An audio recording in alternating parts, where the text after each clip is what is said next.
Una vez más a las sesiones que organiza la Fundación Canaria Manuel Velázquez Cabrera en este aula número 14.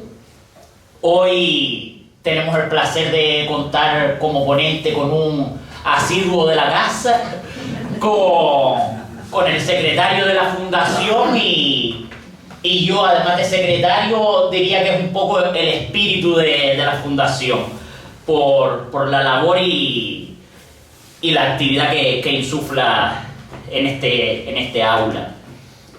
Yo creo que ya Felipe de sobra conocido para todos, pero bueno, haré una pequeña reseña para saber la calidad de ponente con la que contamos hoy. Felipe es doctor en teología, tiene en su haber varias publicaciones. Puede ser considerado el biógrafo de Manuel Velázquez Cabrera, a quien rinde honor esta fundación, además de múltiples artículos, el libro sobre el maestro Carámbula y demás. No quiero detenerme en toda su profusa labor y publicaciones, pero para saber que es una persona que habla con conocimiento de causa. Hoy nos vemos aquí para tratar un tema bastante interesante. Comentaba con él al inicio de la jornada que yo creo que la Fundación, por casualidades o por azares del destino, la verdad que trata temas bastante actuales. Hemos vivido en los últimos días la muerte del Papa Francisco, siendo uno de los personajes que comentará Felipe en su ponencia, por ser de los artífices de este nuevo paradigma que se ha iniciado con la ecodependencia, la vulnerabilidad y los cuidados, conceptos, vulnerabilidad y cuidados que a lo mejor no son más familiares, pero otros como la ecodependencia que nos conviene tener en cuenta, ver la fragilidad del ser humano, abandonar esa idea del superhombre o la supermujer, del super ser humano que puede con todo, que viaja a otros planetas, que la naturaleza está en nuestras manos cuando realmente llevamos aquí una milésima de segundo comparado con toda la vida del planeta y dependemos de nuestro entorno, no solo de nuestro entorno a nivel natural, sino de nuestro entorno también social. Yo creo que el Papa Francisco en este caso puso unas piedras en el camino para ser conscientes de esa justicia social, de esa vulnerabilidad del ser humano y de la dependencia que tenemos tanto de la naturaleza como de nuestros comunes, y creo que la ponencia que nos dará hoy Felipe nos revelará bastantes claves en ese sentido. Así que, sin más demora, le doy paso al ponente. Bueno, gracias, José.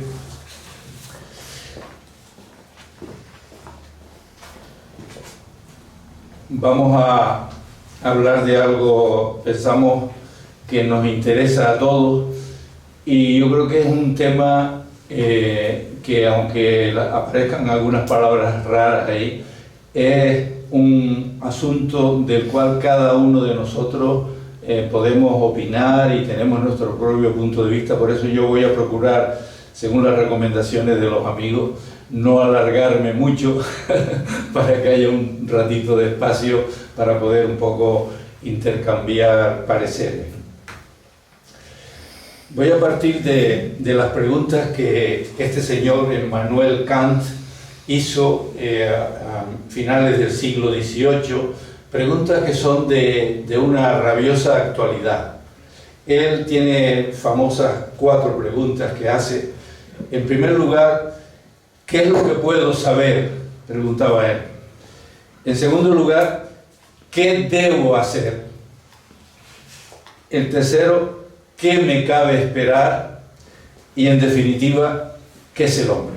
Son las 4 preguntas famosas de Immanuel Kant, que a mí me gusta reformularlas hoy, pero en clave colectiva, ¿no?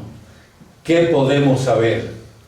¿Qué podemos saber del mundo, del misterio, de lo que nos rodea, de nuestra propia vida, ¿no? Del misterio que somos cada uno de nosotros para nosotros mismos, ¿no? ¿Qué es lo que debo hacer? Es la pregunta ética, ¿no? ¿Qué es lo que corresponde? ¿Qué tenemos que hacer? ¿Qué es lo que debemos hacer? ¿Cómo tenemos que vivir? Es la pregunta. La tercera, ¿qué me cabe esperar? Kant decía, esa es la pregunta de la religión, esa es la pregunta del futuro, esa es la pregunta de nuestra, bueno, ¿hacia dónde vamos? ¿Sí? ¿Qué va a ser de nosotros? Es decir, ¿qué hay más allá de la muerte, que es ese muro con el que nos encontramos en nuestro caminar? Y en definitiva, ¿qué es el ser humano? O sea, ¿quiénes somos? ¿Ven? Son 4 preguntas muy interesantes para plantearlas. Bueno, por ahí va a ir el discurso que vamos a intentar hacer.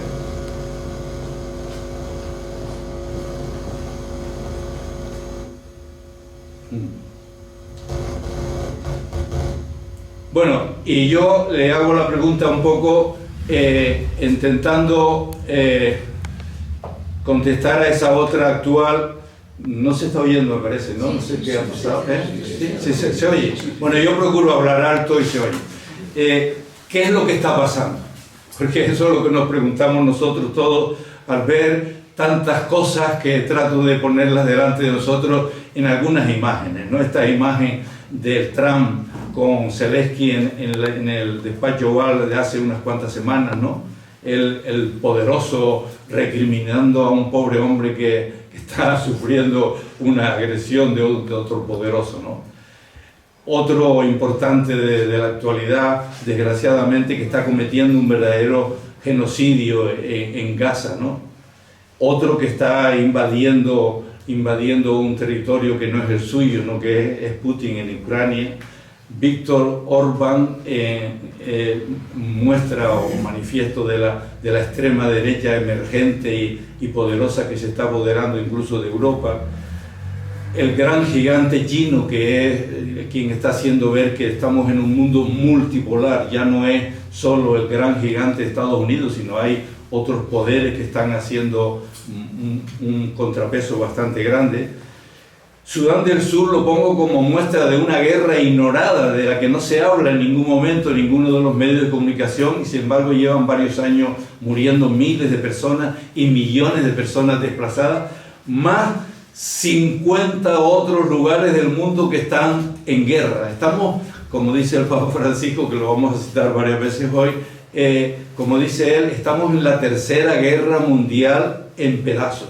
Es decir, es una guerra mundial en la que se está desarrollando en 53 escenarios diferentes del mundo. Claro, vivimos en un mundo tan diferente porque lo sabemos todo. Si hoy nos enteramos de todo, aunque después algunas cosas se ignoran en los medios de comunicación, pero tenemos la capacidad de conocer lo que está pasando en el mundo.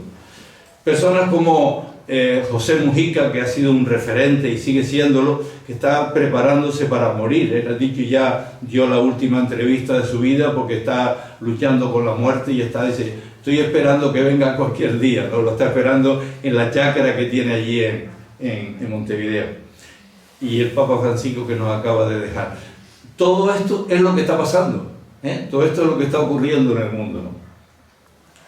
En Canarias, pues, un escenario, como nos explicaba muy bien Marcos el otro día, Marcos Rodríguez, que está por aquí con nosotros, pues las Islas Canarias, un lugar que fue siempre de migración, ahora está recibiendo miles y miles de personas que vienen de África, del continente, ¿no?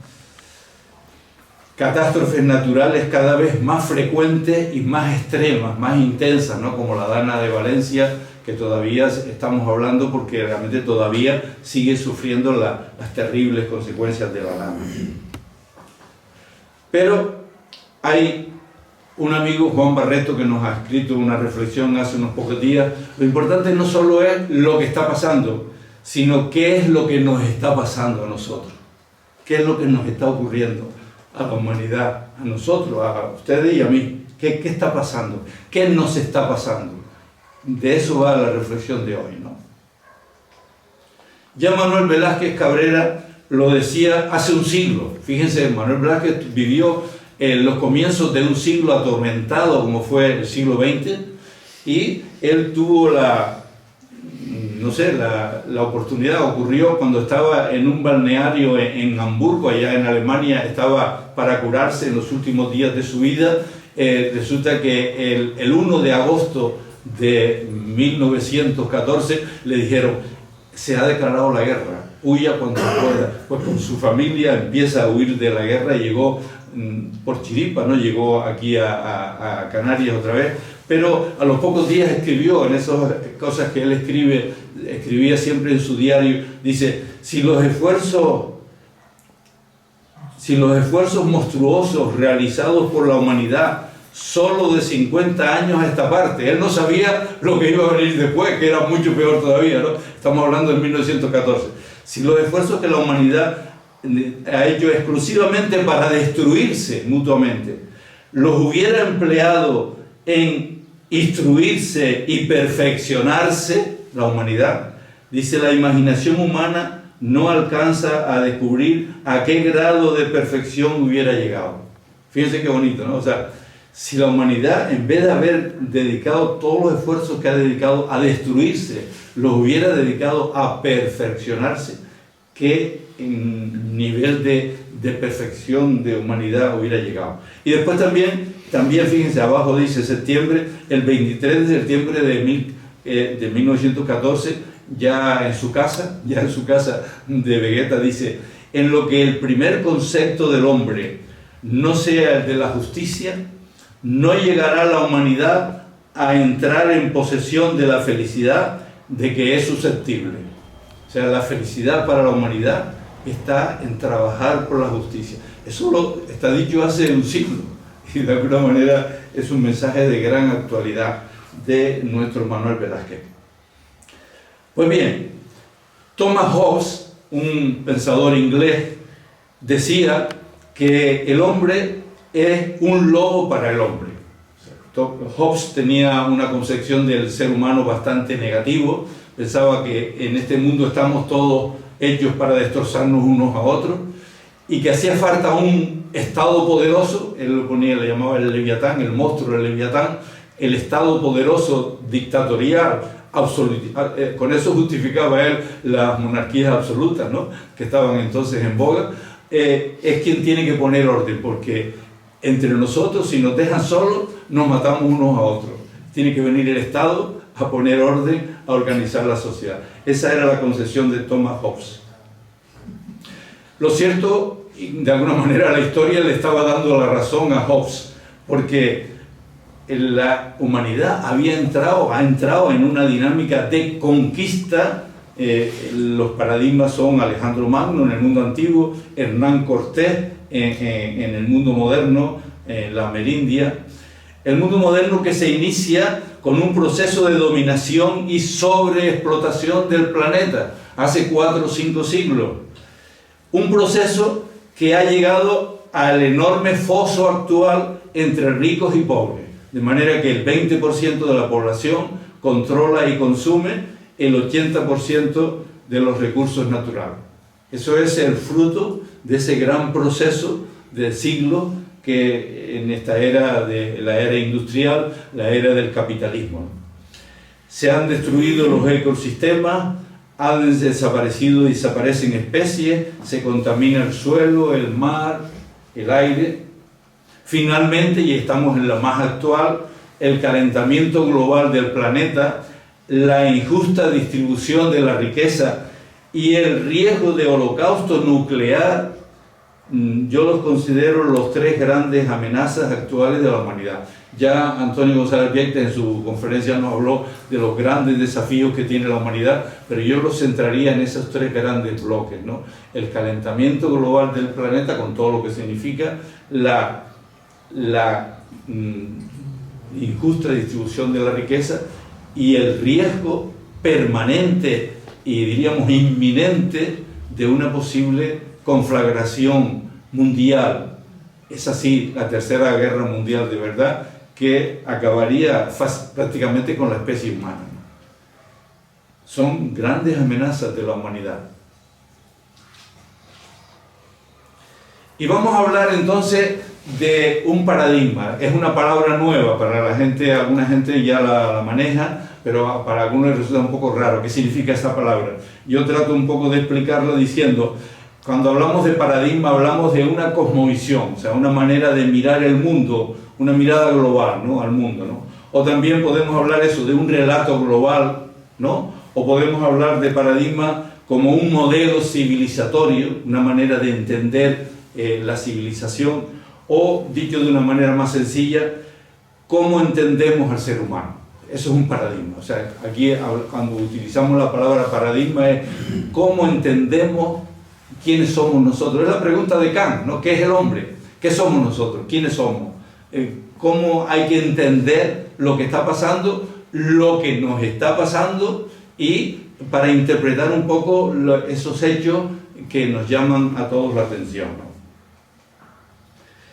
Pues bien, el fruto de todo este mal desarrollo, diríamos, o falso desarrollo, o desarrollo unilateral que hemos tenido a lo largo de estos siglos, es que está bajo el fondo de estas realidades lo que el paradigma de la autosuficiencia, lo que decía José Curbelo en la presentación, efectivamente, es decir, el ser humano que se cree el Superman, o la Superwoman no tanto, pero el Superman es el hombre poderoso, que lo puede saber todo, que lo puede hacer todo, que lo puede lograr todo, que puede conquistar todos los planetas y todo lo que se ponga por delante en el macrocosmos o en el microcosmos. Es decir, ese paradigma de la autosuficiencia, pensamos muchos que eso es lo que ha ido llevando al desastre o a caminar hacia el marisco, la prueba del marisco que llevamos nosotros en la humanidad actual.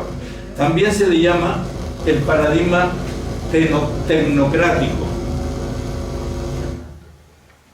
El paradigma tecnocrático es una expresión que la utiliza mucho el Papa Francisco en sus cartas, pero lo que quiere decir es un paradigma, una manera de entenderse el ser humano, indica también la autosuficiencia, pero el paradigma pues se puede definir así. Hay una definición que la hace el Papa Francisco precisamente en la encíclica que dedica a la ecología, Laudato Si, en el número 106, lo voy a leer textualmente porque dice: ahora lo que interesa es extraer todo lo posible de las cosas por la imposición de la mano humana, que tiende a ignorar u olvidar la realidad misma de lo que tiene delante. O sea, es el ser humano que ante la realidad, que no es él mismo, aunque no somos nosotros mismos, piensa que lo controla todo.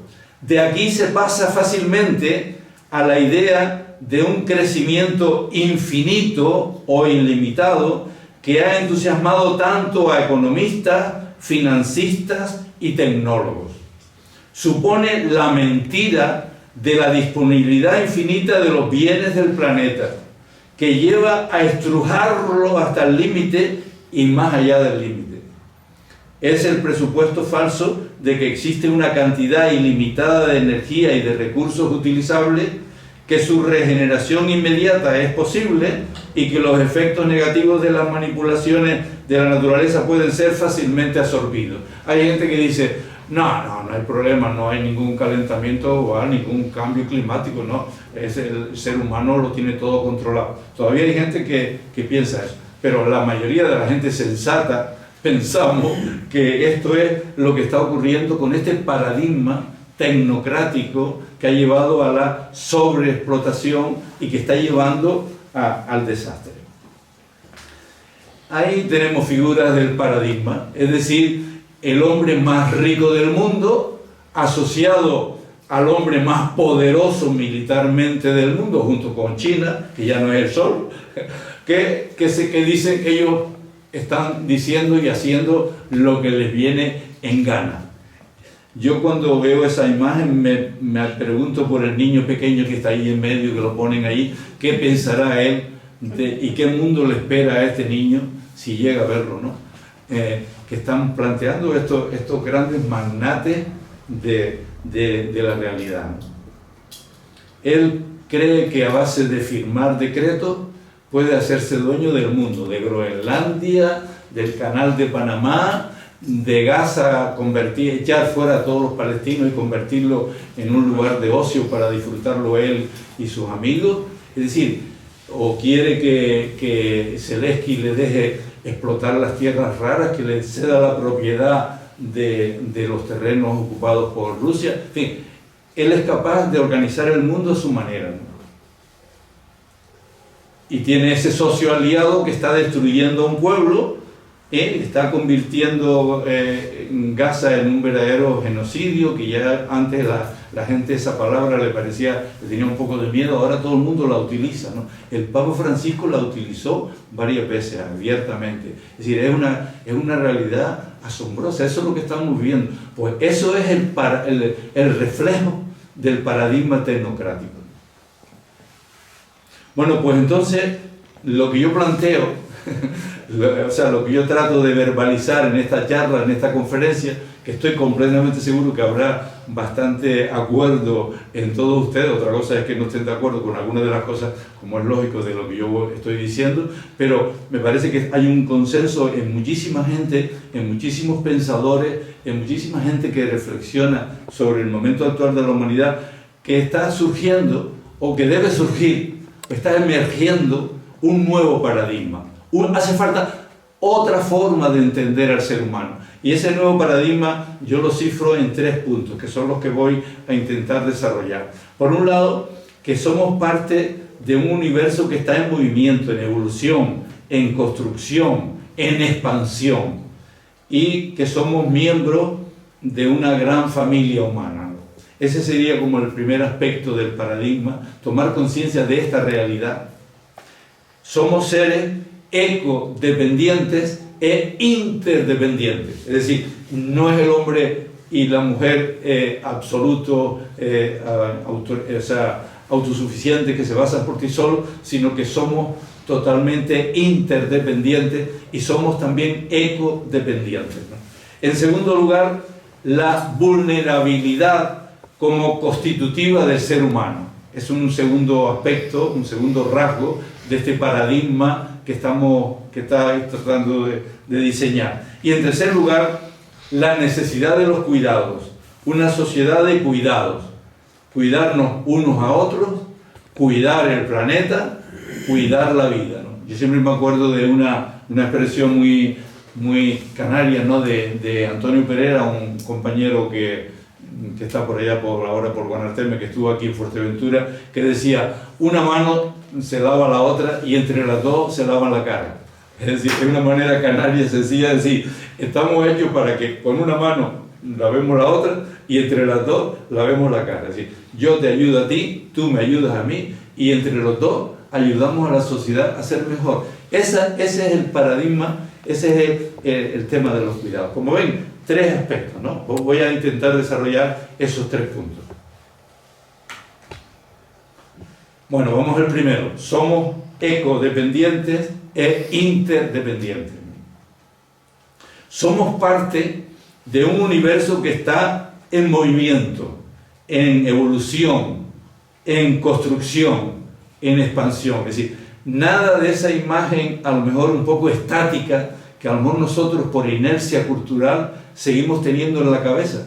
O sea, pensamos que estamos en un mundo hecho, un mundo tranquilo, un mundo y una existencia estática. No, es que todo está en movimiento. Esto ya lo decían los filósofos griegos, ¿no? Heráclito que decía, todo fluye, todo está en movimiento. Pues eso es así. O sea, este libro que tengo yo aquí en la mano, pues esto es un ser vivo. Tú, si pudiéramos mirarlo, está moviéndose, hay moléculas, electrones, protones, todo está, lo que aparentemente está sin vida, está moviéndose, estamos en un universo en movimiento. Todo está desde ese Big Bang, que es la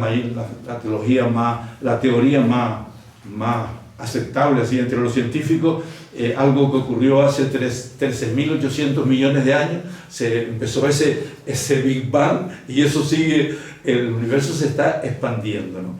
Y todo está conectado, todo está interrelacionado, intercomunicado.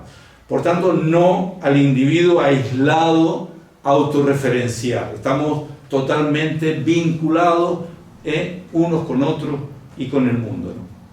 El otro día recibí, cumplí años el mes pasado y algunos de ustedes me felicitaron también, y uno me felicitó por WhatsApp. Dice, hoy haces una vuelta más en este mundo alrededor del sol. Disfrútalo con salud y rodeado de tus seres queridos. Un abrazo. Digo, pues es la primera vez que me felicitan de esa manera. Es decir, vas a empezar a dar una vuelta al mundo, al sol, en este artefacto que estamos nosotros, que es la casa común, que es esta bola grande donde estamos 8.000 millones de habitantes, y tú vas a empezar una vuelta y va a durar 365 días por sus noches, y cuando vuelva ya completaste la vuelta, ya después empezarás otra vuelta, si llega, ¿no? Es decir, una manera bonita de decirme, estás en movimiento, o sea, tú no estás sentado en tu casita, estás en un vehículo, en un astro que se está moviendo, y está dando una vuelta alrededor de otro astro que está a 150 millones de kilómetros, pero estás alrededor de él. Tú lo ves chiquitito ahí en el horizonte, pero es mucho más grande que nosotros, y nosotros estamos a 150 millones de kilómetros de ese astro alrededor del cual estamos moviéndonos. Y bueno,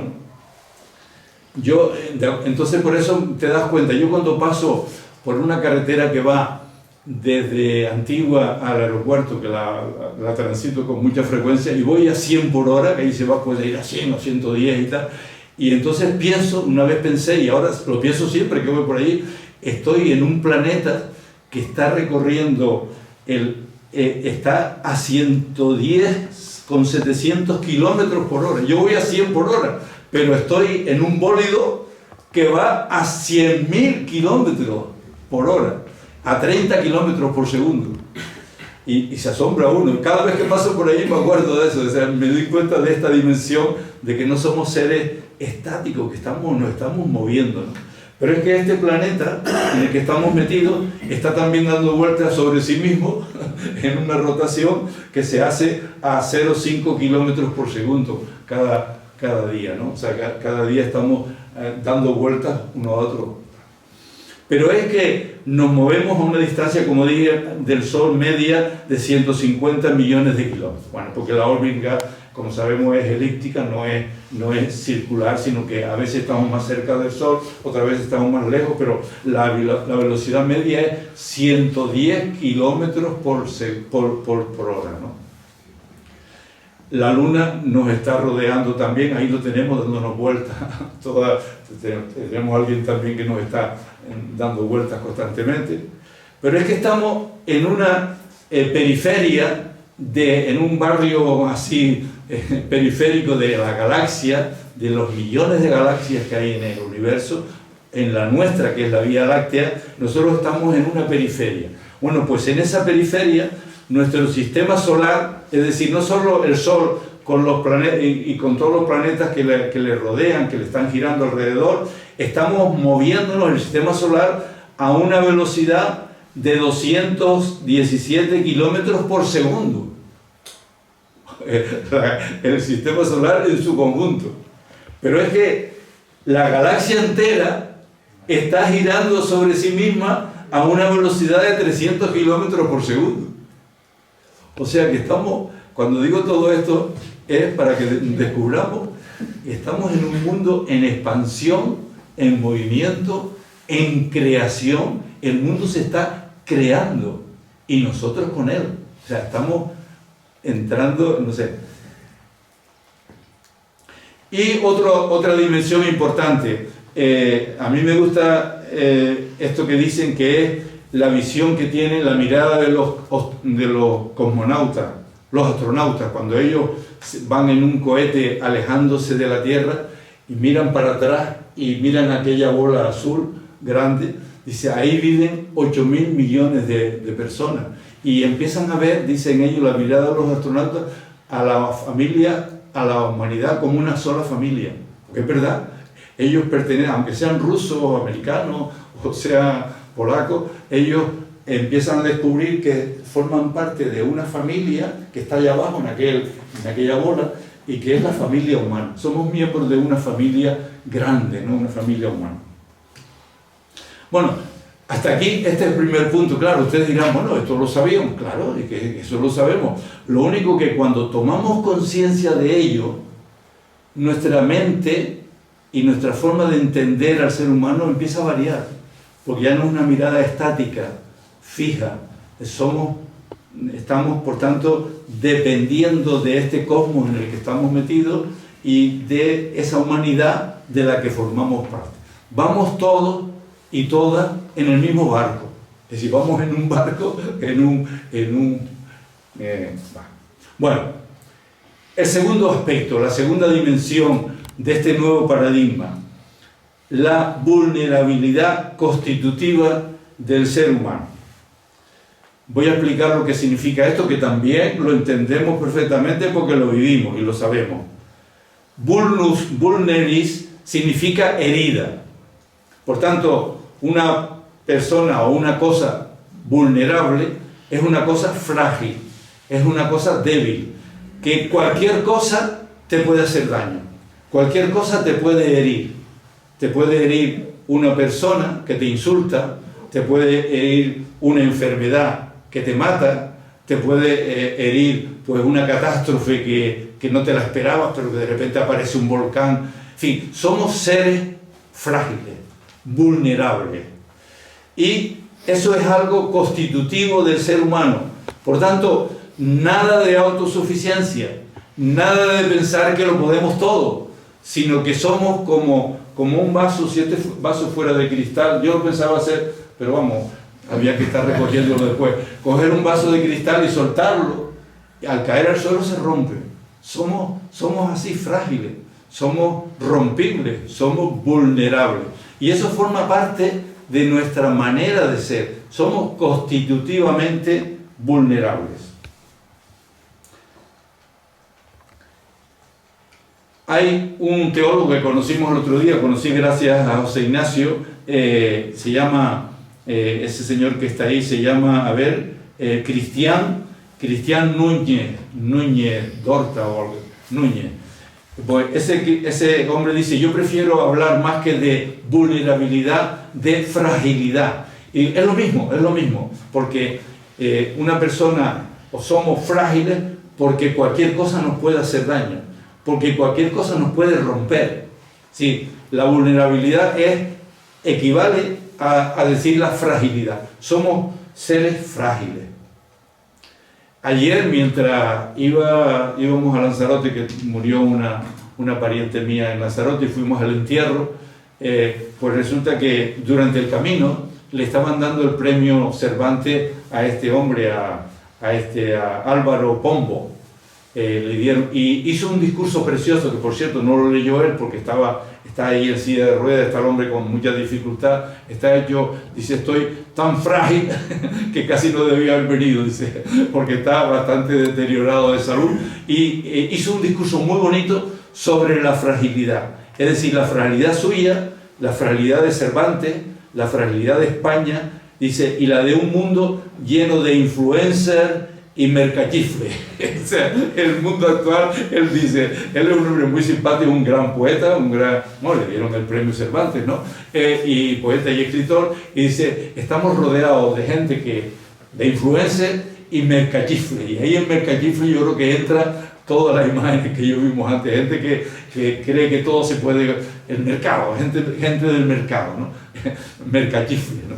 Bueno, pues hizo un discurso precioso sobre la fragilidad humana, es decir, somos frágiles, y lo hacía con textos del Quijote, la verdad una preciosidad. Pero bueno, yo lo que digo es que insisten en esto mismo hecho, que se está un poco formando parte de ese paradigma, ¿no? Bueno, esta gente son conocidos. En la semana pasada estuvimos con un niño de 2 meses, lo cogimos entre manos, el último retoño de nuestra familia, ¿no? Y lo tuvimos, ¿no? Y decíamos, pues mira, la humanidad es tan delicada que hay que arroparla así como se hace con un bebé, ¿no? Porque una niña, perdón, es una niña. Se llama Alma.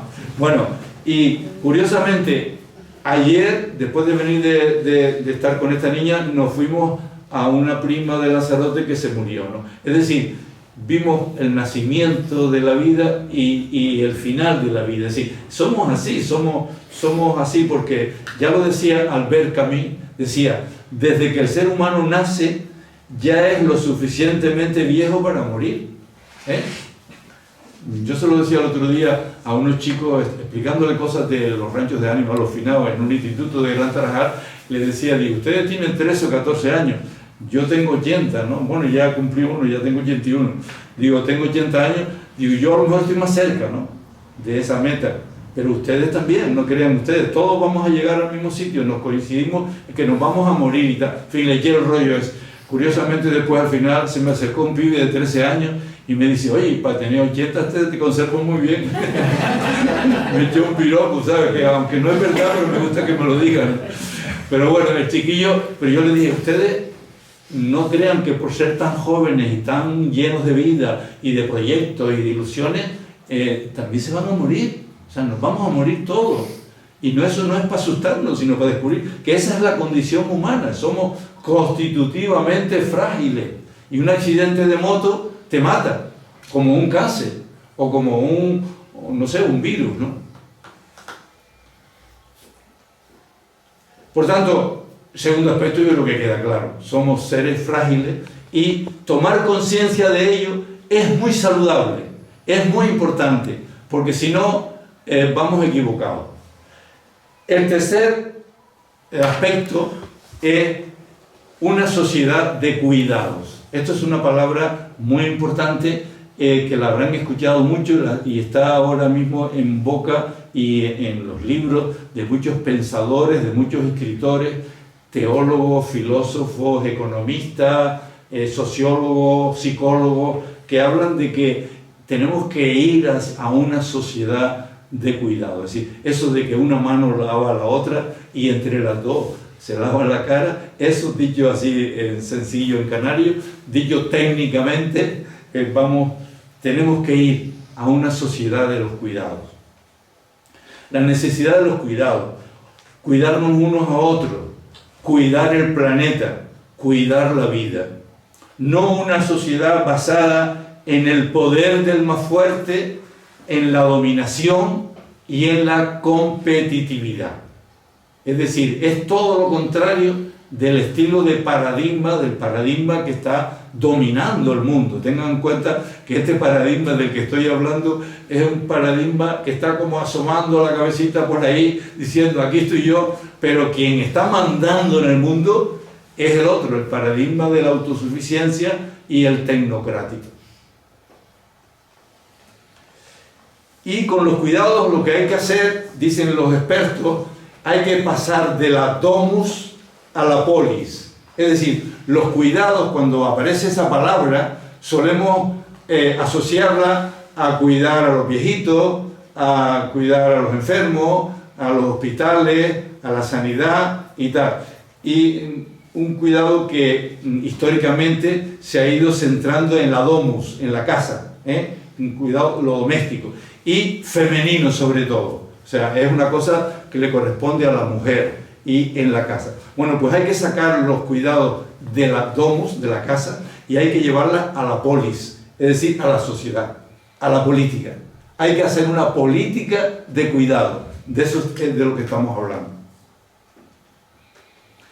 El término inglés, el care, habla como de 4 cosas, ¿no? Preocuparse de, ocuparse de, procurar cuidados y ser cuidado, dejarse cuidar, dejarse cuidar. Que cuando hemos estado, por ejemplo, en un hospital, muchos de nosotros sabemos lo que es eso, cómo te cuidan. Cantidad de personas que están pendientes de ti, de si tienes esta temperatura, si tienes esta tensión, si tienes que tomarte esta pastilla. Ese cuidado al cual nos hemos tenido que ver sometidos muchas veces nosotros. Entonces, cuando descubrimos qué bonito que te cuiden, ¿verdad? Pues bueno, pues dedícate tú también a cuidar, porque esa otra persona lo necesita. No sé, me acuerdo de una compañera de Nesa, una chica de la Frate, que decía, cuando le decíamos, no te preocupes, dice, no te preocupes, sino ocúpate. O sea, yo no te digo que te preocupes, sino que te ocupes. ¿Sí? Porque no basta con decir, a mí me preocupa mucho fulanito de tal, sí. no es solo preocuparse, sino ocuparse. Pasar de la preocupación a la acción. Bueno, pues todo eso entra dentro de ese concepto teórico de los cuidados, ¿no? Y muchos hablan de la revolución de la ternura. Es decir, la ternura no es una cosa de personas débiles, de personas flojas, y mucho menos solo de mujeres, que eso es un poco un estereotipo que hay por ahí. La ternura es algo que debemos llevarla nosotros adelante. Es bonito, ¿no? El abrazo, el beso, aprender a decir gracias, el saber ser agradecido, el saber perdonar, el dejarte pedir perdón. Todo ese tipo de cosas que forman ese mundo de la ternura es algo muy importante en esta sociedad, en este estilo que queremos fomentar. El cariño, el abrazo, no solo en la especie humana. Aquí me alegro mucho de ver aquí a Estefan, no solo entre la especie humana, sino también con los animales, con las plantas. Estefan, por ejemplo, sabe, allá arriba en aquel barranco perdido hay una higuera que no sé cuánto, no sé qué, y hay una palmera escondida allá en tal bar. Él se conoce las palmeras y los arbolitos de todo Fuerteventura, allí donde está, porque eso hay que cuidarlo, hay que mimar el planeta, hay que cuidar. Entonces, fíjense qué bonito si fuéramos un poquito así, ¿no? Si entráramos por esta dinámica, ¿no? El tema, hablando un poquito ya más en profundidad, es que hay que pasar del contrato social que decía Rousseau al pacto por los cuidados. Rousseau era un hombre que decía que, al contrario de Hobbes, él decía que los seres humanos somos buenos por naturaleza, que todos somos buenos, y que en la vida lo que buscamos es cuidarnos a nosotros mismos, o sea, buscar lo mejor para nosotros y buscar lo mejor para el prójimo. Eso lo decía Rousseau. Y por tanto, como somos buenos, hacemos un pacto para tratarnos bien, y entonces de esa manera se organiza la sociedad y todo funciona perfectamente. Claro, con esa idea del pacto social aparece, primero la Revolución Francesa y tal, que ya hablaremos un poquillo de ello, pero aparece la Declaración Universal de los Derechos Humanos de las Naciones Unidas de 1948. Fíjense qué bonito. Todos los seres humanos nacen libres e iguales en dignidad y derecho. Qué bonito, ¿verdad? Y dotados como están de razón y conciencia, deben comportarse fraternalmente unos con los otros. Esto es lo del contrato social de Rousseau. Es decir, todos los seres humanos nacemos libres y nacemos iguales, y por tanto, si nos llevamos bien unos con otros, el mundo será una balsa de aceite. Bueno, pues esto es una gran mentira. Es una gran mentira la de la ciudadanía universal. ¿Por qué? Porque no nacemos libres iguales. Un niño, por ejemplo, que nace hoy en Gaza, no es igual que este niño, pariente mío, que nació hace 2 meses. ¿Cómo va a ser iguales y libre? Aquel no es libre. Aquel puede morir mañana en una bomba que lanzan contra ese niño inocente. Por tanto, no me digas, es una mentira. O sea, en lo del contrato social y lo de los derechos humanos de las Naciones Unidas es una gran mentira. La ciudadanía no ha funcionado, no está funcionando. No todos los seres humanos nacen libres e iguales en dignidad y derecho. Hay una diferencia. Igual que la gran mentira del capitalismo. Adam Smith, que es uno de los teóricos del capitalismo, decía que si cada uno busca su propio interés y empieza a negociar con los demás, dando bienes y servicios y recibiendo bienes y servicios, aparece el mercado. Y hay una mano invisible que se ocupa de que todo funcione tan perfectamente, de forma que la sociedad armoniosamente consigue su objetivo. Todo el mundo perfectamente. La mentira de lo de Adam Smith es que todo el mundo no nacemos iguales. El punto de partida, diríamos, no es el mismo.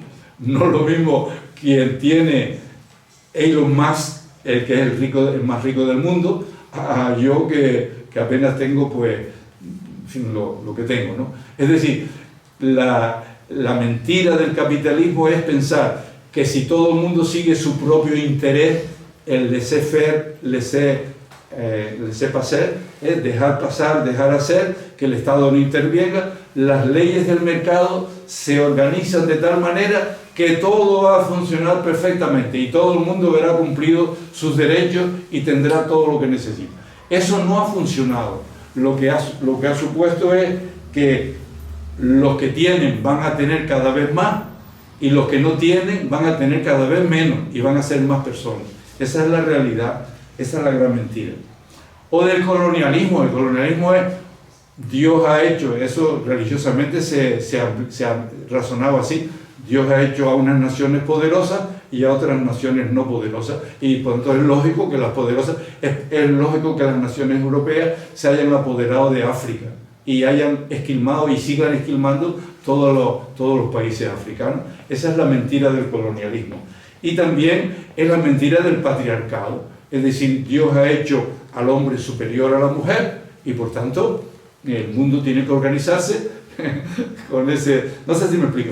Esa es la gran mentira del paradigma en el que hemos estado metidos, ¿no? Por eso hace falta un nuevo paradigma, que este señor que está ahí, por ejemplo, José Laguna, es un teórico que tiene un libro muy bueno que se llama La Cuidadanía. No es la ciudadanía, sino la cuidadanía.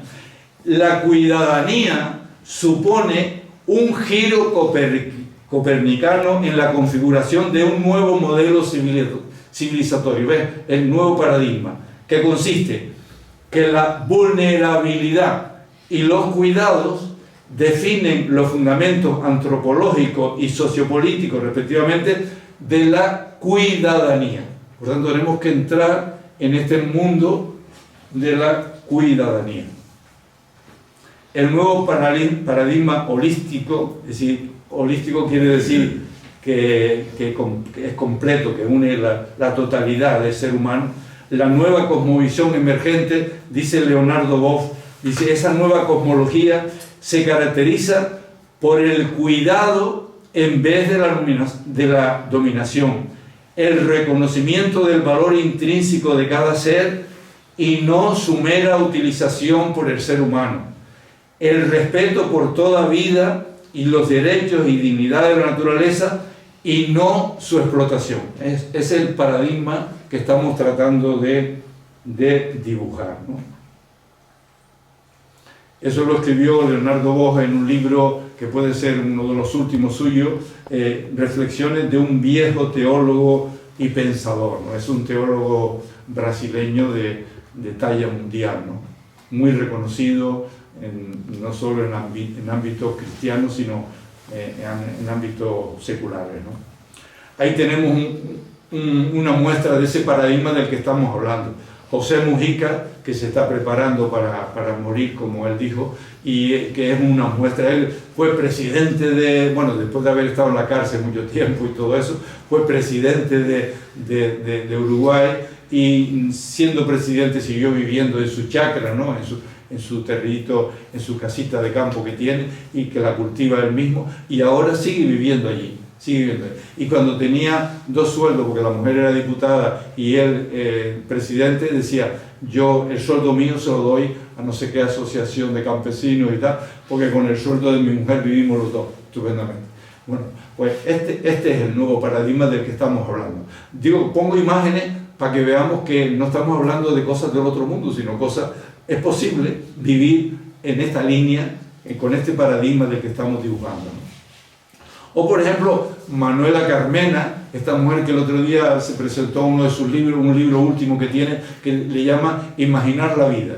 Es decir, la vida no hay que verla venir, sino hay que crearla, hay que soñarla, hay que inventarla, hay que crearla cada día, hay que imaginarla. Imagínate cómo puede ser tu vida y entonces esa imaginación te va a llevar a construir una vida diferente. Bueno, imaginar la vida, ¿no? O, por ejemplo, Eugenio Reyes, que lo vamos a tener, lo hemos tenido aquí y va a venir también, me parece que viene en octubre a dar una conferencia aquí, que está reflexionando mucho sobre todo esto. Cada día me llama o me manda un WhatsApp con una palabra nueva, ¿no? Él habla de la cuidadanía, él habla de la cuieducación, en vez de hablar de ciudades, habla de cuidades, cuidades en vez de ciudades, en vez de la cuiarquía, la cuiarquía es el gobierno de los cuidados.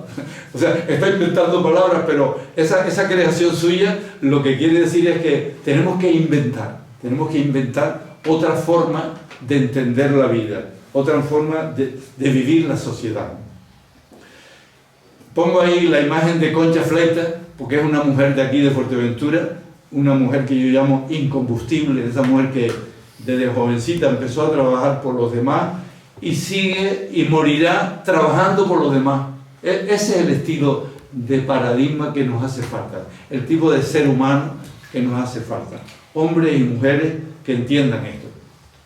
Esta foto me la mandó el pastor Ángel ayer o antes de ayer, porque fíjense, ese fue el chico que está en el centro, se llama Mamadou, es un muchacho que vino en patera en el año 2019, lo recogió la Misión Cristiana Moderna, lo tuvo ahí un tiempo y tal, finalmente logró ir para allá y ahora está viviendo en Francia con su mujer y con sus 2 hijos.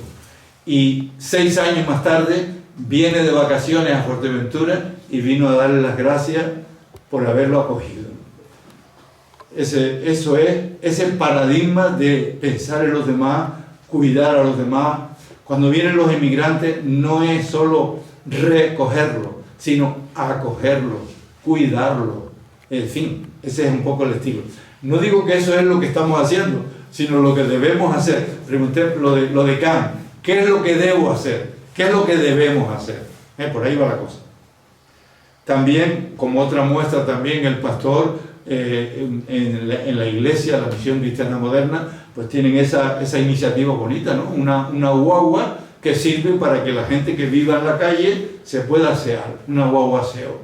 Bueno, una gran iniciativa que la están copiando por ahí, curiosamente, otros municipios del archipiélago y a lo mejor de fuera de las islas, porque es una idea bonita, así. A la gente que está en la calle no los puede sacar de buenas a primeras, eso le corresponde a las instituciones, pero mientras esa situación está así, a esta gente se les puede facilitar que se puedan pelar, que se puedan duchar, que se puedan vestir, que puedan tener un cuidado, eso es cuidar. O por ejemplo, mostrar la solidaridad. Esta frase es de una Gioconda Belli, una poetisa nicaragüense que hace muchos años dijo esa: la solidaridad es la ternura de los pueblos. Si cuando nos preocupamos de los otros en plan solidario, es como manifestar la ternura y el sujeto es el pueblo es capaz de ternura también. La solidaridad, es muy bonita esta frase, ¿no? Es la ternura de los pueblos.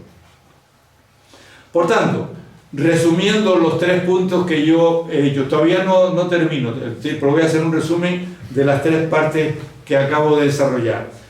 No al individuo aislado, autorreferencial, sino sede, inter y ecodependiente. Primer punto. Segundo, no al ser humano poderoso, autosuficiente, sino la vulnerabilidad, la fragilidad del ser humano. Y tercero, no a una sociedad basada en el poder del más fuerte, la dominación, la competitividad, sino una sociedad de cuidadanos y cuidadanas. Vean que en esos 3 planteamientos está un poco el resumen de lo que yo he querido plantear. Yo creo que esto lo entienden todos los que estamos aquí, lo entendemos. La cosa es ver cómo lo practicamos, pero entenderlo yo creo que se entiende correctamente, fácilmente. Bueno, yo ahora estoy perdido con el tiempo, pero me queda, ya tengo que ir terminando. No, me queda ya la última parte. Bueno, porque queda la cuarta parte, una cuarta parte que yo quiero añadir porque me parece que es pertinente por lo que está pasando ahora, por esto de la muerte del Papa Francisco y todo eso. ¿Cómo ver todo esto desde la postura creyente. Yo tengo la convicción, acabo de tener ahora una entrevista con una señora que vino preguntando cosas de los finados y tal, y me decía que ella es no creyente, y digo, pues mira, muy interesante. Y cómo es curioso cómo con personas no creyentes, los creyentes nos entendemos perfectamente si hablamos el lenguaje que hemos hecho hasta ahora. Hasta ahora no ha salido la fe para nada, pero yo, desde mi postura creyente, creo que me entiendo con cualquier persona, sea cual sea su convicción religiosa, ética o política o lo que sea. Si coincidimos en estos tres planteamientos, entonces quiere decir que estamos en un buen camino de diálogo, de encuentro. Pero es bueno saber un poco cómo vemos nosotros, lo quiero expresar yo desde mi postura creyente, cómo veo todo esto de lo que hemos hablado. Bien, en primer lugar, yo creo que la pregunta puede ser, ¿qué dicen las religiones ante el desafío de este nuevo paradigma? Es decir, ¿cómo se puede enfocar todo esto desde la postura de personas religiosas? Este creo que es uno de los grandes retos que tienen las religiones en la sociedad actual. Ahí aparecen las religiones primitivas, así de muchos pueblos, todavía hay muchos pueblos que tienen esas religiones más primitivas, los ortodoxos como el patriarca Bartolomé, ahí está Francisco hablando con uno de los jefes de la comunidad chií, ¿no? Está el Dalai Lama, están los judíos, está el representante de la comunidad de los sunitas, aquí a la derecha, en fin, todas las religiones tienen ese gran reto, ¿no? Es decir, dejarse interpelar por este nuevo paradigma, por esta nueva cosmovisión emergente, frente a la cosmovisión de la conquista, del poder como dominación, que ha llevado al callejón sin salida actual. Es decir, las religiones tienen el gran reto de dejarse interpelar por esta nueva forma de mirarse a la humanidad, ¿no? Por ejemplo, hay un teólogo que ya murió, Hans King, un teólogo alemán, que decía que una ética mundial tendría su base más sólida en la religión, ¿no? Y ahí aparece una frase de él, ¿no? O, por ejemplo, otra de las muchas voces a nivel mundial, el clamor de las personas empobrecidas es la única salida para lograr la fraternidad universal.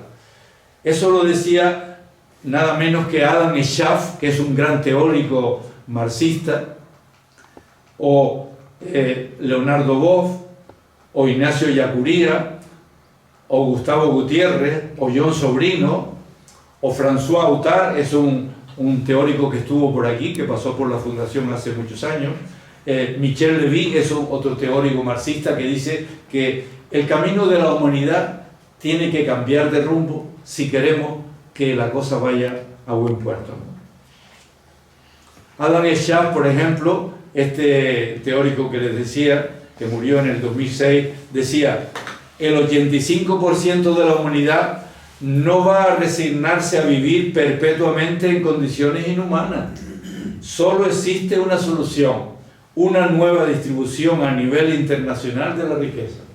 El mercado no es la solución. El mercado no distribuye justamente los bienes, sino que los distribuye injustamente. Y eso se está demostrando cada vez más y mucho más en estos últimos días.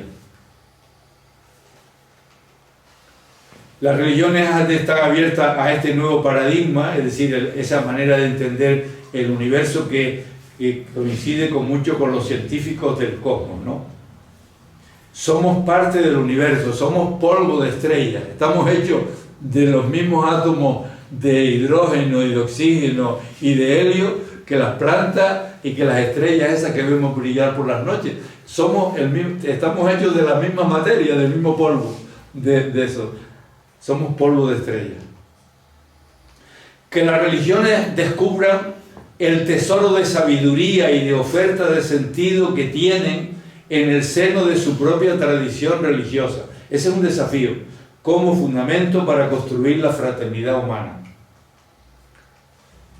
Religiones abiertas al ecofeminismo, superando el patriarcado presente en las grandes religiones. Fíjense que las religiones antiguas, las religiones cópicas, eran más femeninas que las otras grandes religiones. La mujer tenía un papel importante, ¿no? Incluso en la religión de los aborígenes guanches se habla mucho del matriarcado, o sea, había una religión donde la mujer tenía una importancia grande. Pero ocurre que en religiones como el Islam, pues la mujer tiene un papel verdaderamente no solo secundario, sino lamentablemente muy inferior y muy maltratada, ¿no? Pero no solo en el Islam, sino también en el catolicismo. En el catolicismo hay lo que se llama la revuelta de las mujeres en la iglesia. Esta teóloga Pepa Torres es la que tiene un libro que habla de esto, de la revolución de las mujeres, la revuelta de las mujeres en la Iglesia Católica, porque la Iglesia Católica lo necesita. Yo, que como es natural me siento católico, he dicho hace poco, y lo vuelvo a decir ahora que es de rabiosa actualidad, es un anacronismo que ahora que ha muerto el Papa Francisco, quienes elijan al sucesor sean 130 hombres. Todos hombres, todos mayores, todos célibes. Que esto es un anacronismo de la Iglesia Católica. Eso tiene que cambiar. Esperemos que el próximo cónclave, que no sabemos cuándo será, pues lo decida un colectivo, un grupo de católicos, de miembros del pueblo de Dios, pero que sean hombres y mujeres como es normal, porque las mujeres son la mitad de la humanidad, un poquito más de la mitad, y aguantan más años que los hombres, según dicen, ¿no? Las mujeres hicieron un manifiesto en la Iglesia Católica reivindicando eso. Me quedo con la frase última, que la Iglesia vuelva a ser una comunidad de iguales y que la igualdad se haga costumbre.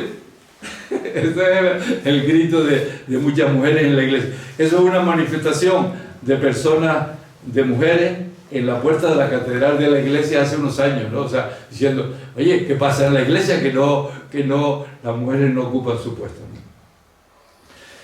Es decir, caminar hacia la fraternidad universal, porque claro, la Revolución Francesa planteó liberté, égalité, fraternité, las tres grandes palabras de la Revolución Francesa, que en realidad, como dicen muchos pensadores, fueron tomadas las tres del cristianismo, pero secularizadas, ¿no? Pero bueno, son tres grandes valores.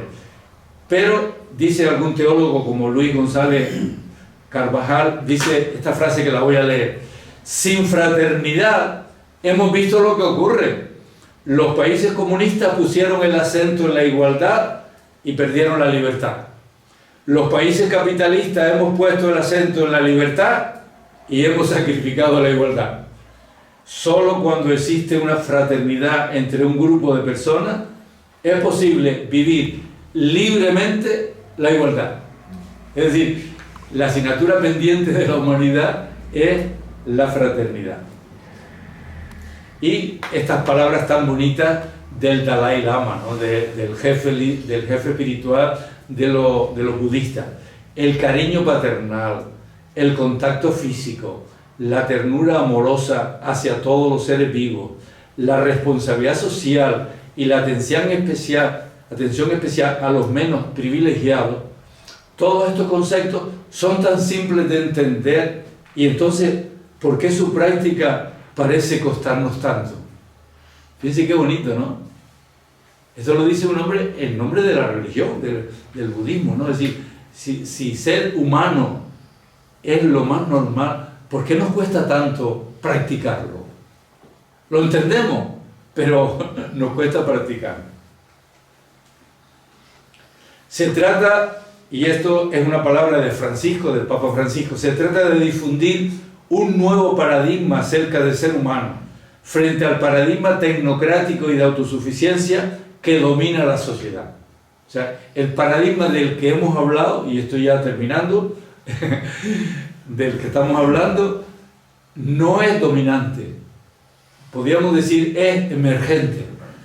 Es más un deseo que una realidad. Es más un sueño que algo que está ocurriendo. Pero si lo imaginamos, si lo soñamos, si lo construimos, es posible. Es posible cambiar el paradigma. El Papa Francisco ha contribuido bastante en esta línea de la que estamos hablando. Ahí aparecen las tres grandes encíclicas suyas, ¿no? La alegría del Evangelio, Laudato Si sobre el cuidado de la casa común y la fraternidad sobre el cuidado de la fraternidad humana, ¿no? Verán que el primero está un poquito gastado porque lo he manoseado mucho, llevo 12 años manoseándolo cada día o cada cierto tiempo. Tuve la suerte de llevárselo personalmente al Papa Francisco y él me lo firmó de puño y letra, porque yo le dije, esta carta ha hecho mucho bien al mundo y a la Iglesia y a mí personalmente, y lo he leído casi todos los días. Dice, ¿ya has tenido tanta paciencia?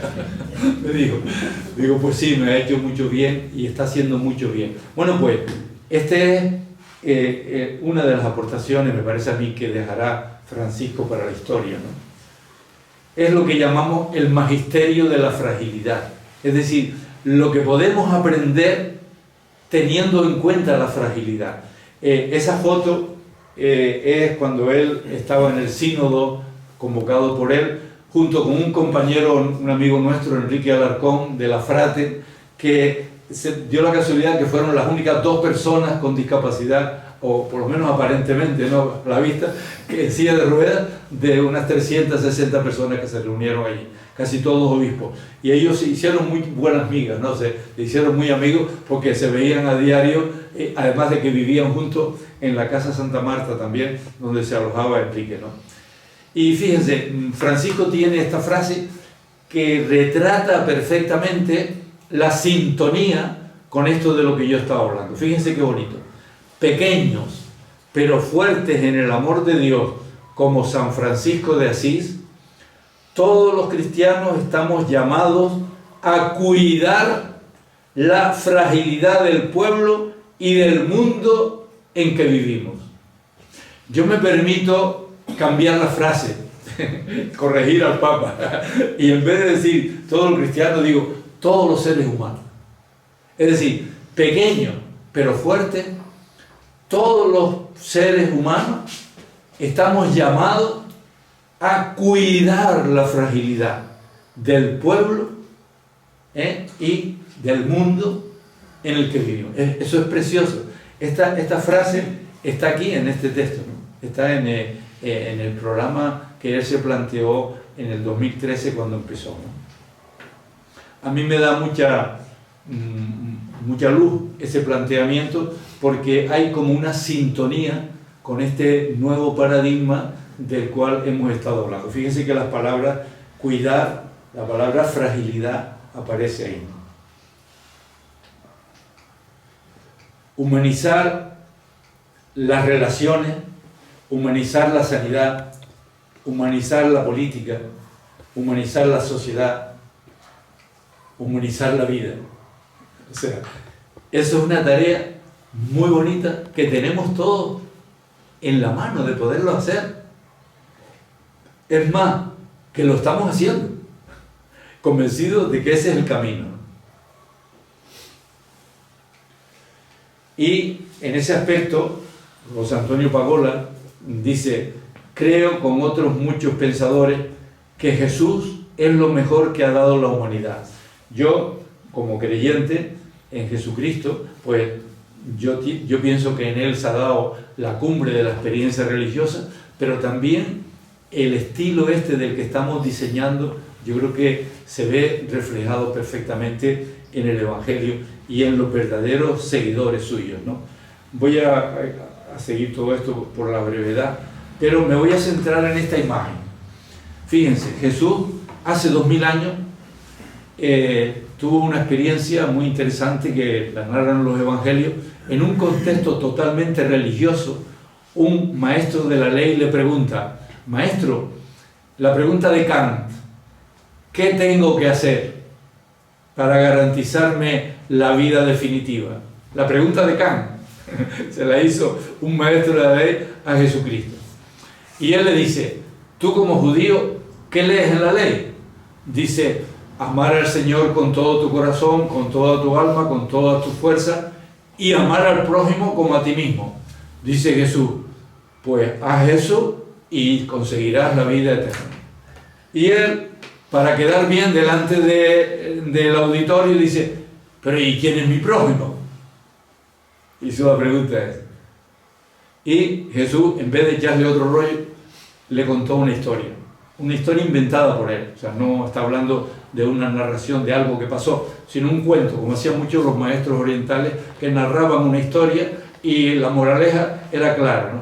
Bueno, y dice, iba un hombre y tal, cayó en manos de salteadores que lo dejaron medio muerto, acertó a pasar por allí un hombre religioso, un sacerdote, lo vio, dio un rodeo y siguió de largo. Acertó a pasar un sacristán, de los que van siempre allí a la iglesia, igualmente lo vio, dio un rodeo y pasó de largo. Pero pasó por allí un samaritano, no dijo un buen samaritano, un samaritano que era como un hereje, un cismático, una persona mal vista, lo vio, igual que los demás, sintió compasión, se le enterneció el corazón y se bajó de la cabalgadura donde estaba, lo curó con aceite y vino, lo montó a la cabalgadura, lo llevó a una pensión y le dijo al posadero al día siguiente, cuidó de él y le dijo, cuídalo, y si gastas algo más, yo cuando vuelva otra vez por aquí, te lo pago. Y aquella gente se quedaría mirándole y le dijo al maestro, ¿quién crees tú que se portó como prójimo de aquel al que se saltearon los bandidos? Dice, hombre, el que tuvo misericordia de él. Mira, pues vete y haz tú lo mismo. Fíjate de historia, haz lo que hizo el samaritano. Esa parábola, dicha hace 20 siglos, hoy tiene una actualidad tremenda. Porque si en esos personajes, que son 4, ponemos colectivos, hay salteadores que se dedican a esquilmar a la humanidad, hay víctimas que son ese hombre tirado a la cuneta de la historia, ¿no? En la cuneta del camino, hay gente que pasa de largo, que pasamos de largo, incluso religiosos, pero hay alguien que cuida y se acerca y se compadece y se solidariza y ya no. Entonces, en ese sentido, si hacemos una lectura colectiva de la parábola, eso tiene una actualidad tremenda, ¿no? Bueno, y ahora sí que ya estoy terminando. En la conferencia de Antonio González Vieites dijo una cosa muy bonita. Antonio González Vieites, que no es creyente, él lo dice claramente, él es agnóstico, ¿no? Pero bueno, comulga totalmente, seguro, si me está escuchando ahora, que me va a escuchar, comulga con todo esto que estamos diciendo aquí. Pero él dijo en su conferencia al final, en el mundo hay muchos nubarrones, hay muchas sombras, pero cuando hay sombras es señal de que hay luz. Pues hay que buscar la luz, hay que saber dónde está, pero hay luz. Donde hay sombra es porque hay luz.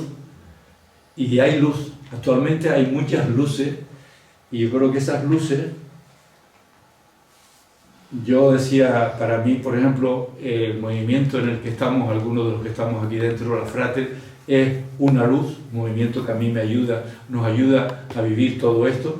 Lo paso rápido porque, por ejemplo, fíjense, Dolores Vázquez era la presidenta mundial de la Frater, una chica que escribía con el pie, pintaba con el pie, conducía la silla eléctrica con el pie, porque era lo único que, paralítica cerebral, lo único que podía mover, y murió precisamente por la complicación que tuvo en uno de los viajes que hizo por África, ¿no?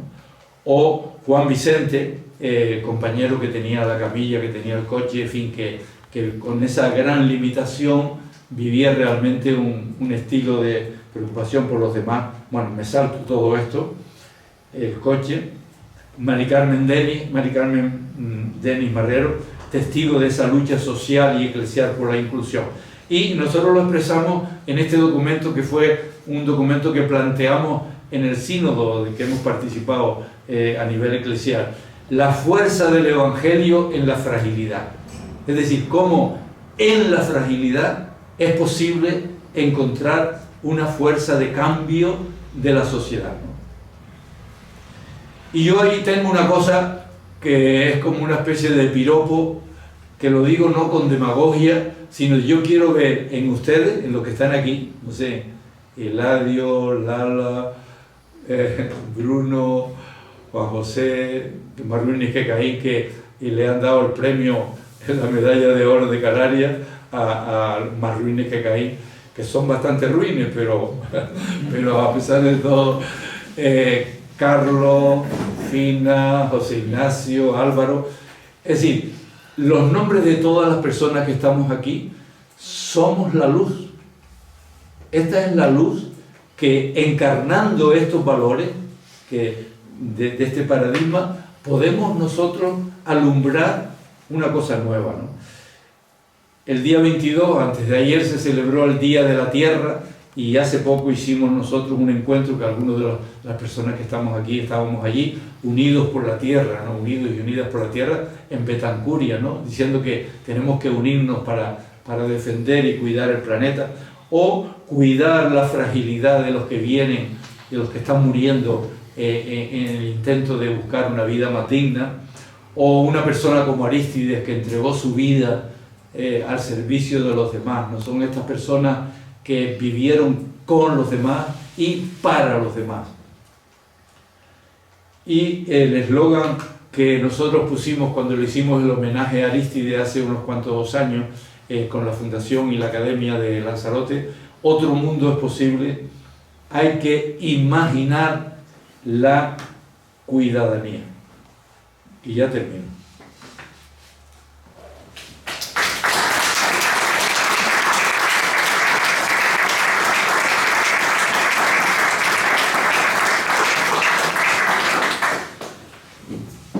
Muchas gracias, Felipe, por... No sé cómo ha estado el tiempo.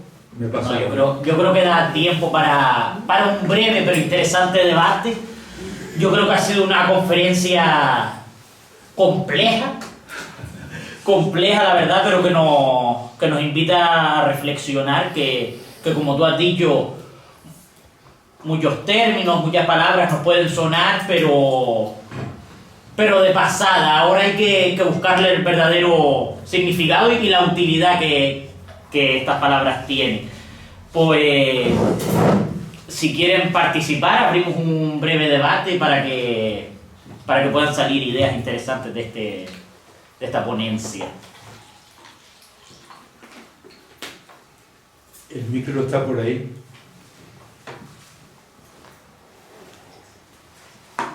Ábrelo, Pimina, para que... No, abajo por debajo. Que aparezca la luz roja. Yo, entre que alguien se anima y tal, quisiera retomar un poco la frase del Dalai Lama en cuanto a, siendo nuestra naturaleza humana, ¿por qué nos cuesta mostrarnos así? ¿Por qué nos cuesta a veces ser humanos, abandonar todo eso que al final nos aporta esa moralidad superior, esa idea tecnocrática, y poner un poco los pies en la tierra y ser humanos y ver que somos débiles, que a todo el mundo nos gusta que nos pase también una manita por arriba, pasarla a nosotros también al prójimo? ¿Por qué crees que nos cuesta? Yo creo que la humanidad somos víctimas de una sociedad que se nos ha impuesto con este sistema. Yo creo que el sistema capitalista o liberal, el liberalismo, el neoliberalismo, lo que impone es una sociedad de gente consumista, o sea que su preocupación es consumir, incluso de cosas que no nos hacen falta, y pasiva, individualista. El individualismo se ha ido apropiando, por ejemplo, hacer una reunión, hacer un encuentro, llamar a una causa solidaria, cuesta mucho, porque somos víctimas de una sociedad de una manera de pensar. Ha salido un individuo individualista, pasivo, desinformado, y por tanto eso es el campo más fácil, más abonado para que algunas personas tomen el mando y el poder se apodere de todos los medios y haga todo. Y que, por ejemplo, personas como en el caso de Donald Trump, a mí, por ejemplo, el fenómeno Donald Trump no me preocupa solo su persona, sino que haya 70 millones, más de 70 millones de norteamericanos que lo apoyan y que lo votan. Entonces, claro, quiere decir que hay una sociedad que hemos ido equivocando el rumbo, ¿no? Y claro, se trata de rectificar, de cambiar. O cambiamos el rumbo, o el planeta será cada día más peor, la humanidad será cada vez más injusta, las diferencias, y el peligro de una guerra o de un desastre mundial está más cercano. Es decir, yo creo que somos de alguna manera víctimas. Lo que pasa es que hasta que no tomemos conciencia de eso, no se produce un cambio. Tiene que haber una toma de conciencia de esa... O sea, no es que seamos malos, sino que hemos sido o estamos siendo víctimas de un sistema que nos hace así, me parece a mí, ¿no? Coge, mira, dale. Sí,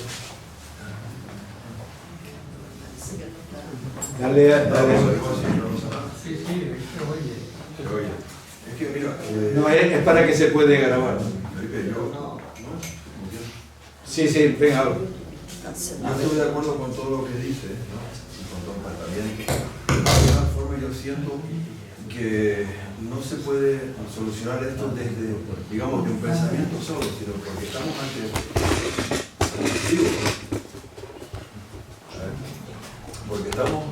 ante una especie de, digamos, llamémosle fuerzas cósmicas que están actuando en nosotros. Lo puedes llamar bien o mal, lo puedes llamar como sea, yin o yang, o sea, son momentos históricos, y si toda esta sociedad que tenemos ahora, yo lo caracterizaría, si fuera ese yin y yang, algo yang, ¿no?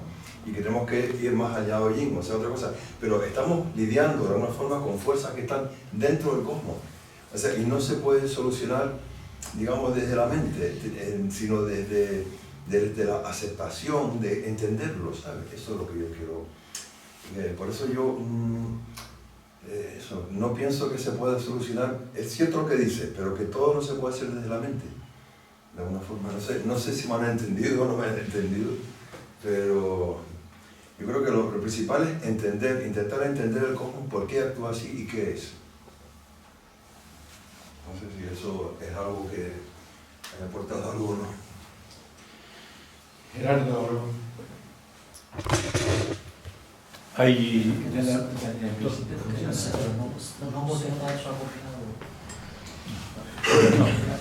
A mí me ocurre con frecuencia dos hechos que me hacen reflexionar.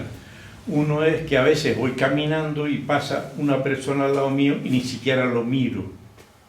Digo, ¿cómo es posible? Otra persona, un ser humano que pasa a tu lado y que ni lo miras, ¿no?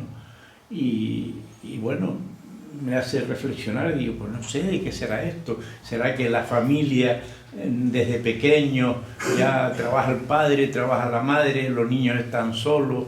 Toda la cuestión también de el invento tan grande que es un teléfono móvil, pero que también a mucha gente los retrae, tal.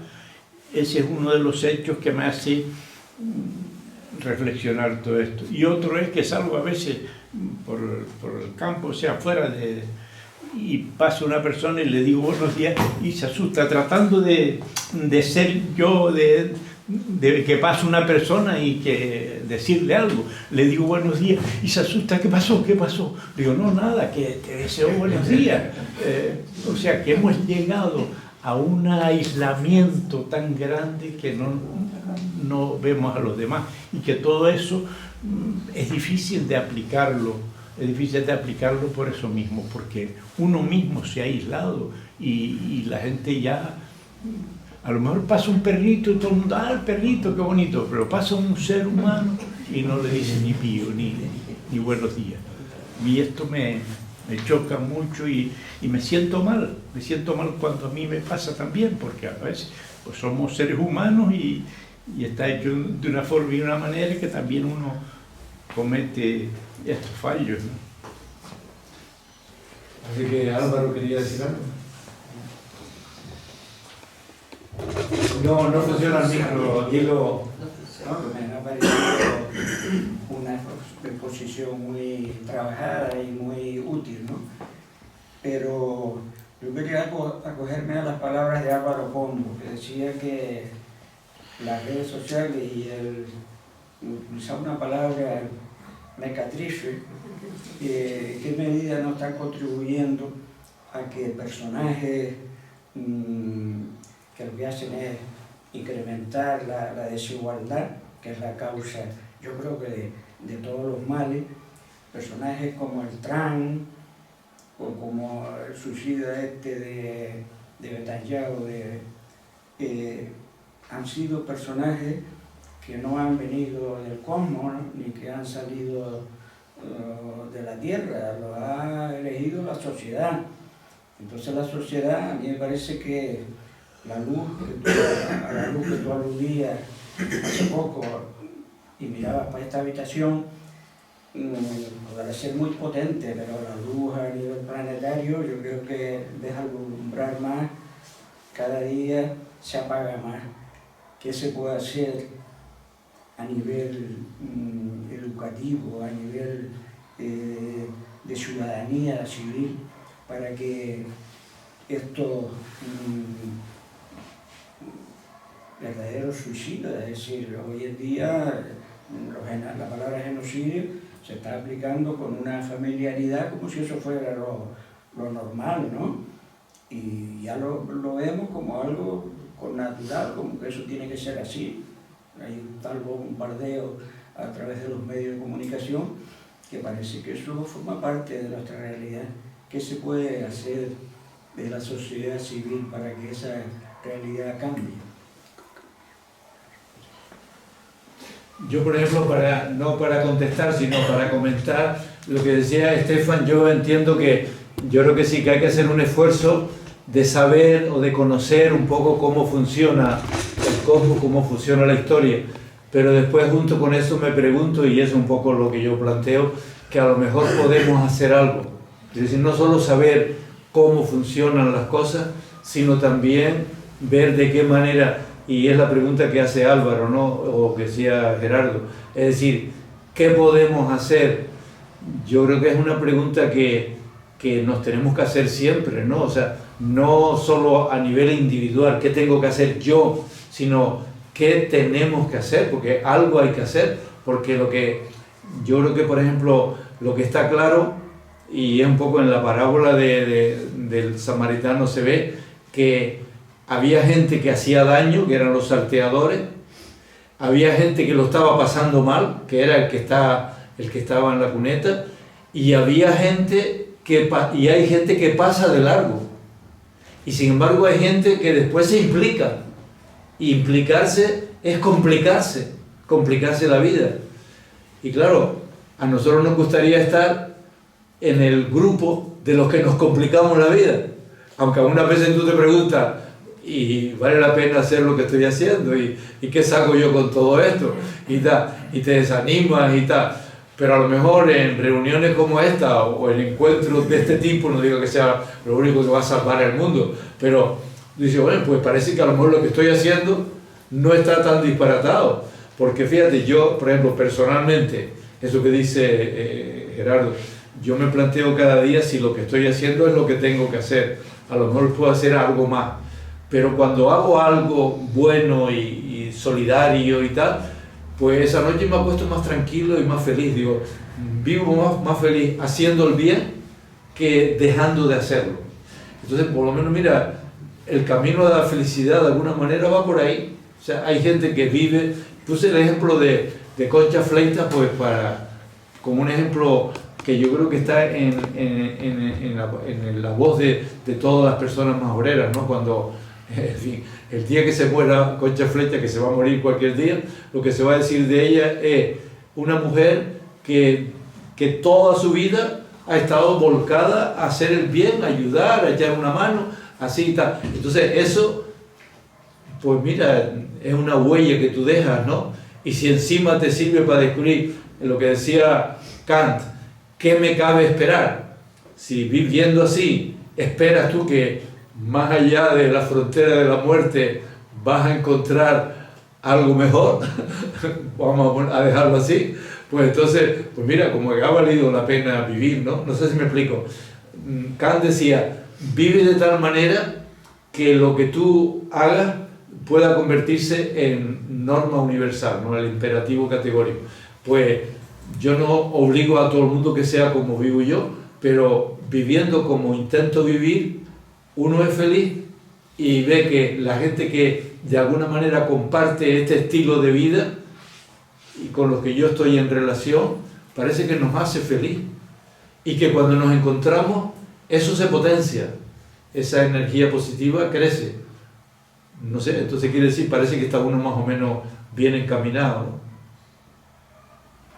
José Ignacio Vallejo. Yo no entiendo todavía cómo en pleno siglo XXI, frente a toda esa situación que tú enunciaste, todavía en el mundo, sobre todo en el mundo occidental, no hayamos caído en cuenta de que tenemos que cambiar nuestro sistema educativo, nuestro sistema formativo y nuestro sistema cultural. Uno de los recuerdos más tristes que yo tengo de mi época de estudiante de colegio fue cuando en un colegio de religiosos tuvieron la magnífica idea de clasificarnos, los buenos y los inteligentes, salón A, los mediocres a los que yo orgullosamente pertenecía, salón B, y los malos, los chambas, los gamberros en el C. Y yo pregunto, ¿qué generó eso? Violencia. ¿Qué generó? Desigualdad. Entonces yo creo, para terminar el comentario, que esta sociedad, a través de la educación, la formación y la cultura, nos ha llevado más bien, tomando el dicho canario, que nos han enseñado eso: coge una mano, ciérrala, una a la otra, ciérrala y dale la cara al otro. Eso es. Es que es increíble cómo todas esas oposiciones, el que saque más a los niños desde pequeños, que tienes que sacar el primer puesto, no la colectividad y la fraternidad. Yo pienso que ahí está el meollo del problema. Sí. A ver, Pau.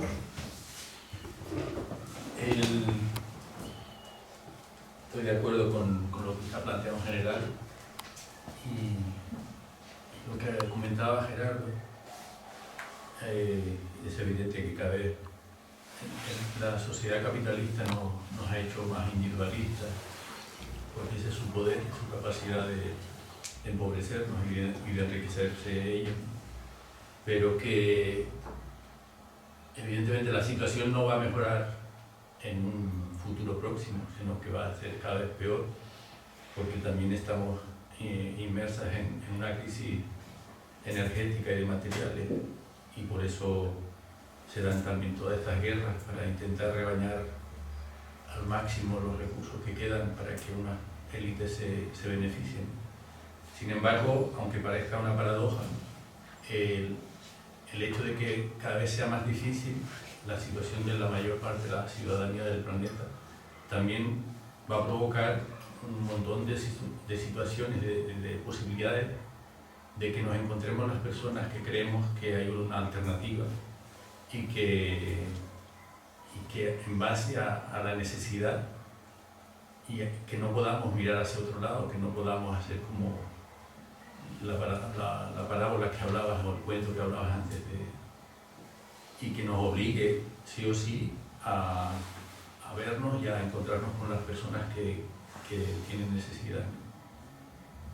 Pero será por una cuestión puramente casi de supervivencia, porque evidentemente somos ecodependientes y nos necesitamos las unas a las otras, pero durante un periodo de tiempo hemos tenido una situación que ha parecido que no necesitamos de los demás porque hemos tenido un montón de energía y eso se acaba. Entonces, pues la luz, desde mi punto de vista, es que aunque vayan las cosas a peor, podemos encontrarnos con mucha gente que va tener la necesidad de ayuda y mucha gente que vamos a tener la necesidad de ayudar. No, gracias Pau. Yo creo que ese planteamiento me parece interesante porque yo he oído siempre que, por ejemplo, una persona, vamos a suponer, que tiene problemas con el alcohol o problemas con la droga y la gente, o con el cigarro, la gente dice cuidado, cuidado, que vas mal y tal. Dicen, me parece que es verdad, los educadores, los psicólogos, que hasta que no llegas al final, a lo más profundo de la fosa y ves que te puedes morir, que te puede pasar cualquier cosa, o te da realmente un chullo, ¿no? Y te queda, hasta que no llegas a esa situación límite, no empiezas a darte cuenta y a reaccionar. De alguna manera, aplicando eso, lo que tú estás diciendo, la cosa va a ir a peor. Eso es una mala noticia, y es verdad, va a ir a peor.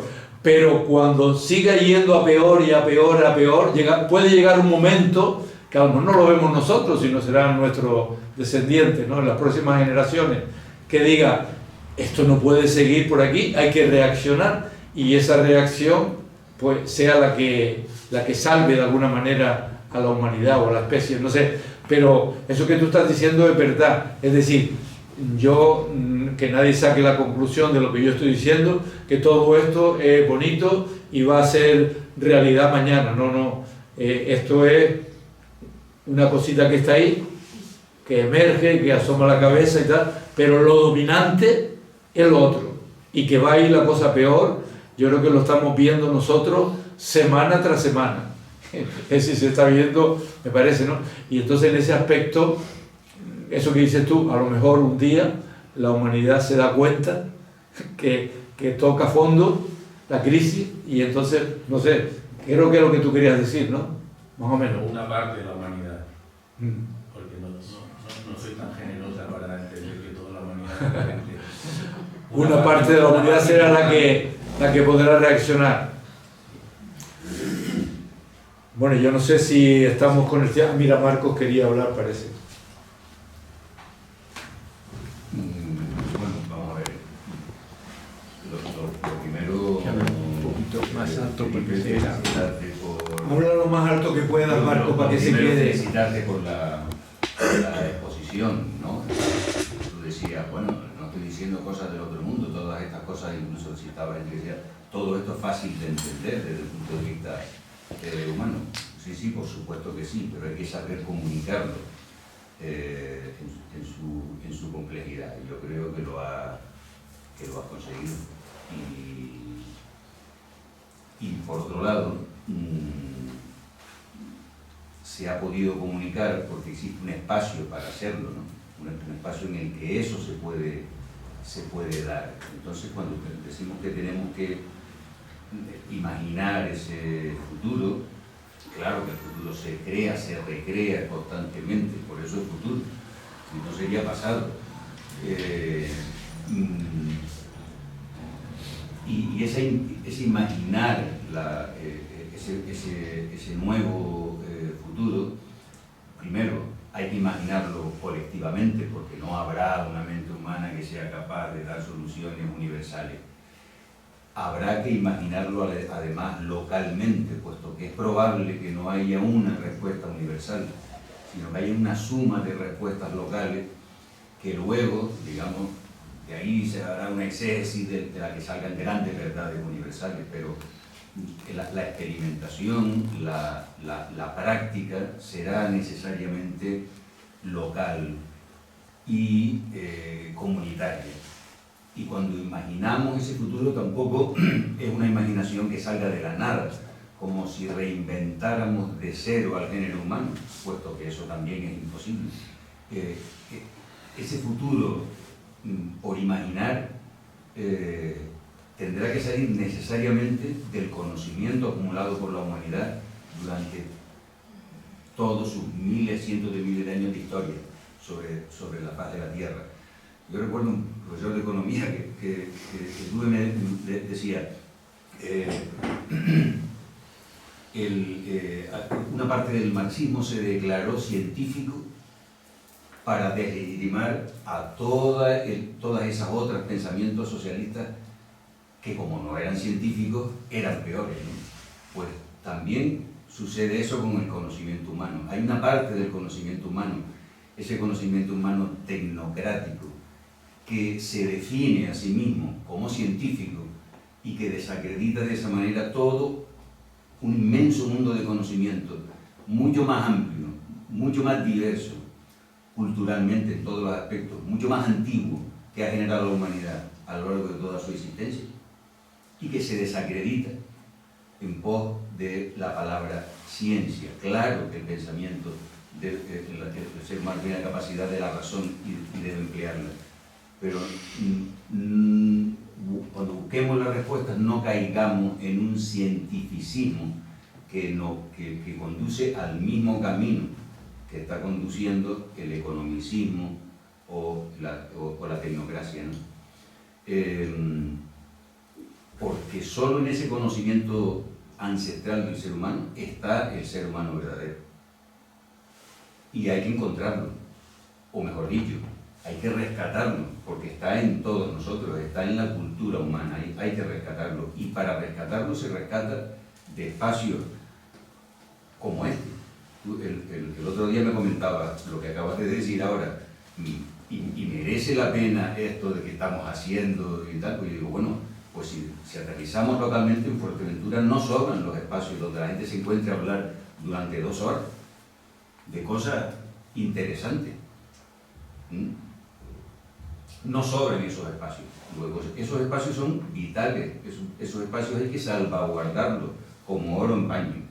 Si es posible, acrecentarlo, pero si no es posible, al menos salvaguardarlo, porque ahí está la esencia de la comunidad, la esencia de la comunicación, la esencia de la capacidad de transformación de las ideas al escucharnos unos a otros. Bueno, en fin, la inversión da para mucho. Yo me conformo con haber comentado esto. Muy bien, bueno, yo creo que, José, si quieres, tú di el último.